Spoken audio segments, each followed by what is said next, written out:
Come with me, and you'll be in a world of pure imagination. 3, 2, 1, go! What's up, up, gamers?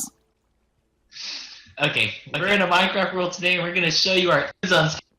And our theme is concerning individuality. The American isms transform from a more benevolent view of the individual to confusion about the individual's existence. And I built the Puritanism village.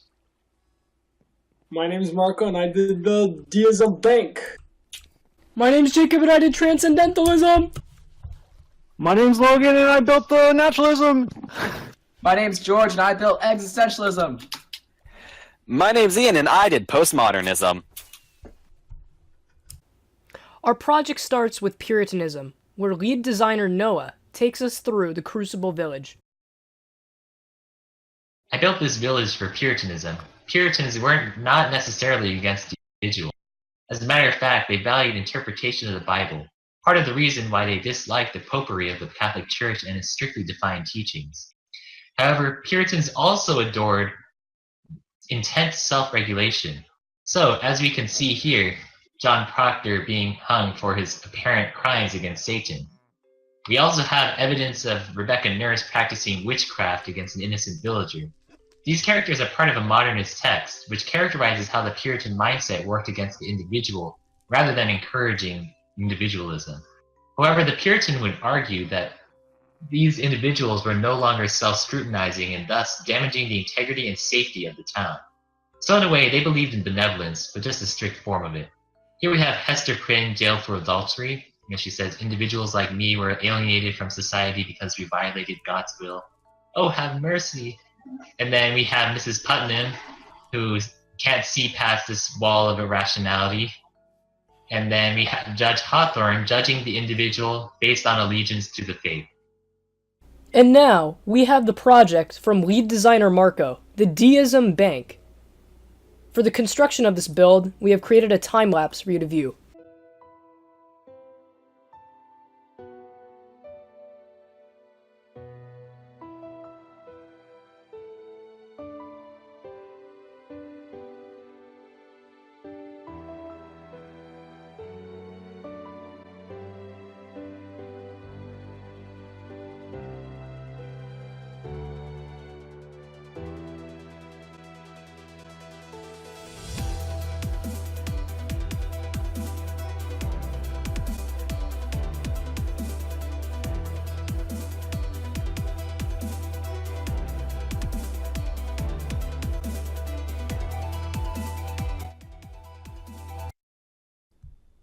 So now, let's head to Marco's analysis of deism and the bank.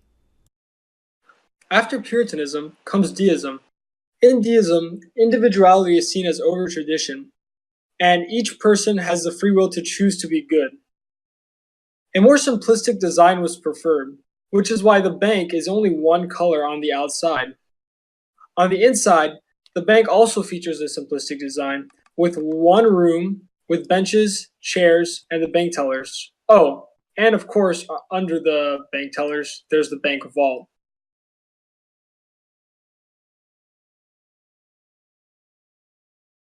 Overall, individuality is more prevalent in deism than it is in Puritanism. Next up, let's head to the tree house that was built to represent transcendentalism. Alright, now we're going to be moving on to the transcendentalism ideology. So if you look to the left, over here we see a fisherman outside of a large tree home on a dock by a pond. This pond specifically reflects the lake and pond seen in Walden, and this fisherman is to reflect somebody who, as an individual, spends most of their time outside, living in the outside world.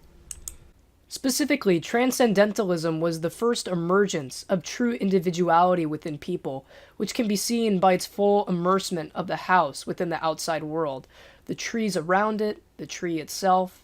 And if we move to the inside of the house,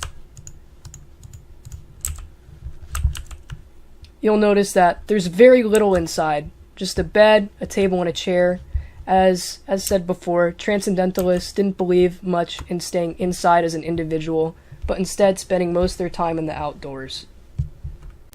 And next up, let's head to Logan with his interpretation of naturalism.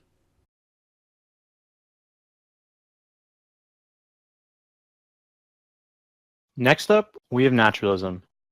The division between the houses of the rich and the poor are clearly evident inside of this build, with the lake sitting between the small normal house of Nick and the mansion of the Buchanans.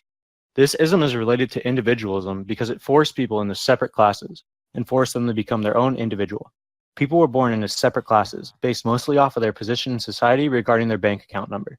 Those that had next to nothing had to become an individual who could survive with the basic necessities of society, while those who were born with riches could develop almost any personality that they wanted to. This relates to naturalism in the same way that authors try to represent the inner meaning of controlling forces in an individual's life and individual worth without dehumanizing the characters. The idea that someone was negotiating his or her own fate seemed ridiculous to naturalists, making it seem impossible to be someone who had developed their own identity. After naturalism falls existentialism, with George's clean, well-lit cafe. To build something that visually represents a philosophical concept such as existentialism was quite the undertaking. I drew inspiration from a clean, well-lighted place to demonstrate the way existentialism and the Hemingway Code hero prizes the idea of suffering with grace and dignity. For that reason, I built the cafe as a beacon of light amidst a sea of darkness and isolation. I wanted to make the cafe seem as though it was a refuge for suffering people escaping the darkness. I placed a lone villager in the cafe to portray the idea of individuals existing in a form of isolation and frustration as they contemplate the purpose of life and their essence, similar to the old man in the story.